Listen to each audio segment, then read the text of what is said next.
Hello, everyone. My name is Gideon Shodipo, and I am introducing you to a lecture in data structure. Earlier in this series, we've spoken about data structure and also algorithm.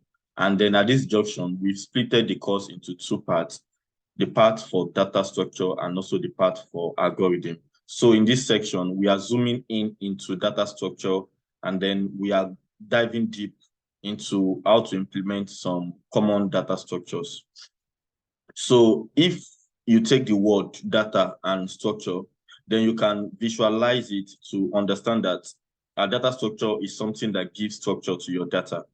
It gives structure to your data. So in simple words, a data structure is a way of organizing data so that it can be used effectively. If you don't organize your data, you may not be able to make use of it effectively. You may not be able to perform some operations that you wish to perform. For example, in companies like Google, Apple, Amazon, they make use of large amounts of data.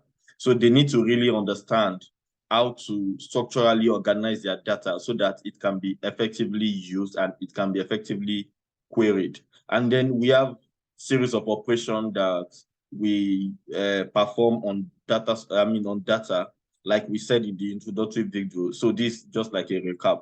So we have the insertion, we have the deletion, updating, retrieving, sorting, session.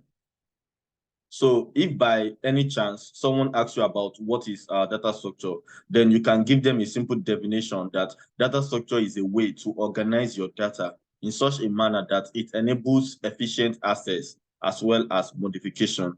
Now, efficient access and modification contains lots of things. It can be different method that can be applied to a data. It can be different method, and some other stuff. So each data structure behave differently for their task.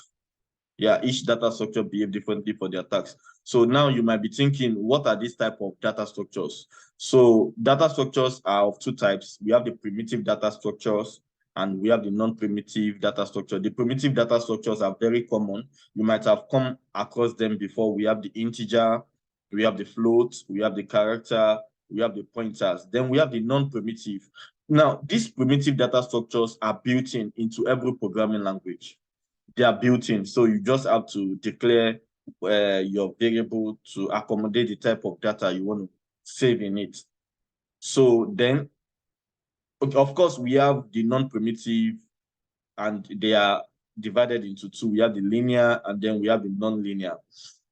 So if we are talking about linear data structure, these are sequential and these are random.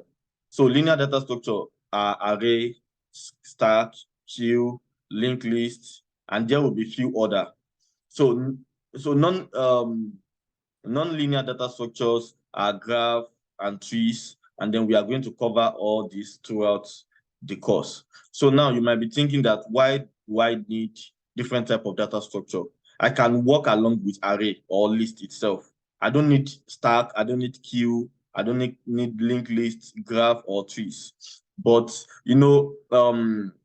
I've worked on different projects, different real life projects. So there's no particular data structure that can be used for every project, or there's no particular data structure that can be used for all projects. Now, the type of data structure that you will use depends on the query that you want to perform based on your data. So that one informs what and the type of data structure you want to use. So if you are working on different projects, you can't just be using list for all all your projects as data structure. Yeah, list can do a lot. It can, in fact, you can do a lot of stuff with list, but list in itself is not efficient for some tasks, while list is efficient for some other tasks. So we want to look for the best data structure that fits a particular task.